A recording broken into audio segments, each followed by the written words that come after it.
See, it's like that all day. People just keep. Right. That's the story of my life. All right. Hi, Lisa. Hi, Kaylee. How How are are you doing today? I'm good. I'm good. All right. So I guess we're going to start off with how do you think racism is a social problem? Race, well, that's an open-ended question. It is indeed, in my opinion, it is a social problem because racism starts at the root of society and socialism in and of itself because, as children we're born, we love everyone. Mm-hmm. Like that picture that I see constantly. I think it was in one of my social work journals where there's a Haitian child, Caucasian, and I'm not sure, maybe Asian, and they're all hugging and laughing because they're smiling. Mm-hmm.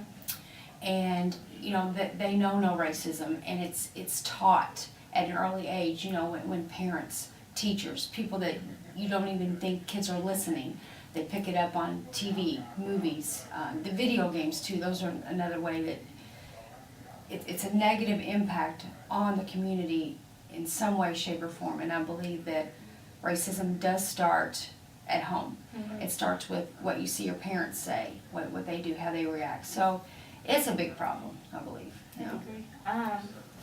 What impact does drug laws have on communities, do you think? Drug laws on communities. Well, obviously they're doing some good. Mm-hmm. Obviously they're not doing good enough, because you can make one phone call and get drugs. It's Right. amazing of the connections that people have, that you see it going down, and lots of times it makes me angry when they say it's always in the West End, or it's always in Portland, or it's always in Charlotte, because it's not.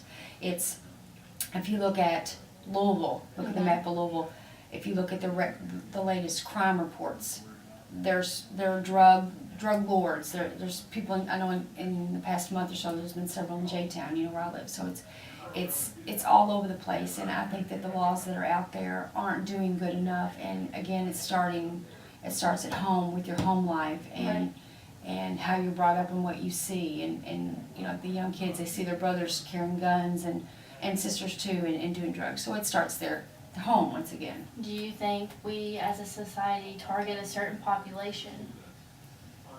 Yes, and that's prevalent in just, if you sit down and watch the news tonight, if you watch the news at 5, 6, 7, 10, and 11, there are not any positive stories 9 times out of 10 at the very beginning. It's always negative. I don't know. Sorry about that. You're fine. You just want to write down my answers there? No, Oh, it's good. Hi. So, I guess what I was saying, do you think legalizing crack and cocaine like alcohol and tobacco would be a good thing or a bad thing? I don't think it would help the situation in any way. I think that, there's problems even with alcohol and cigarettes being legalized, because 16-year-olds can get it. It just, again, it's one phone call you can make to get the drug that you want. I think that the United States, there are enough crazy people, running around with the crack and the drugs in there. I'm doing an interview. Oh, I'm sorry. I'm sorry, what? Miss Anderson? Who's that? I don't know. 300C? I have no Sorry. idea who Miss Anderson is. Yeah, I don't know who it is either. Sorry. Okay, you're fine. Okay. I think that there are, like I said, there are enough crazy people, and I don't mean crazy like they're people that have psychological problems. I'm talking about crazy people that have these drugs and are selling to kids on the street.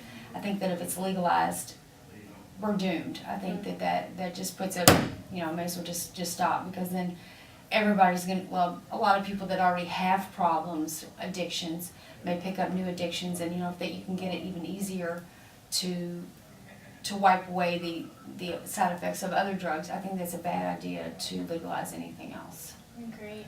Do you think, instead of putting all this money into jails and inmates and putting everybody in prison, instead of doing that, why don't we do, rehabilitation system and, teaching them a trade while they are in prison, so that way when they do get out and they do have a felony, they'll be able to have a job and stuff like that.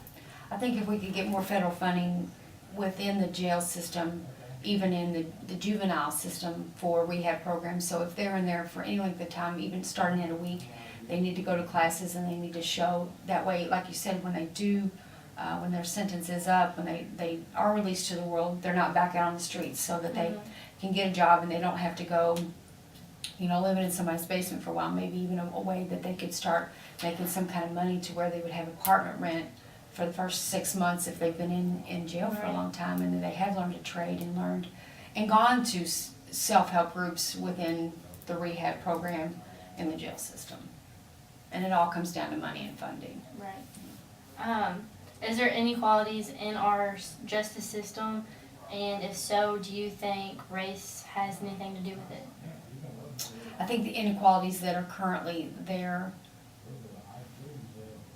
are in the statistics when you say that your jails are overcrowded and there are 1,000 black men in their 30s in there and 200 white women. It is what it is. The data's there. Those are the stats. That it just puts it out there and it makes a statement. So then there again, there's the judgments and the racism, and it's right there in the stats. Okay. I guess we'll end with, has social policy affected you or anyone in your life? And if not, what about on your community that you live in? Social policy, I would say, has affected a number of people that I actually went to school with in the social work field who themselves were products of the system, raised by a single parent. Mm-hmm. They have kids themselves. They've been on food stamps and WIC, and I think now it's actually money's put on a debit card or something. But I've seen several of my friends growing up in the programs, and them utilizing the systems that are out there and knowing the policy, and there again, they knew the policies and they knew what was out there for them. And there are lots of people that don't know what's available to them because they are not in a social work environment. So, yeah. All right, well, that wraps it up. Thank you. Good luck.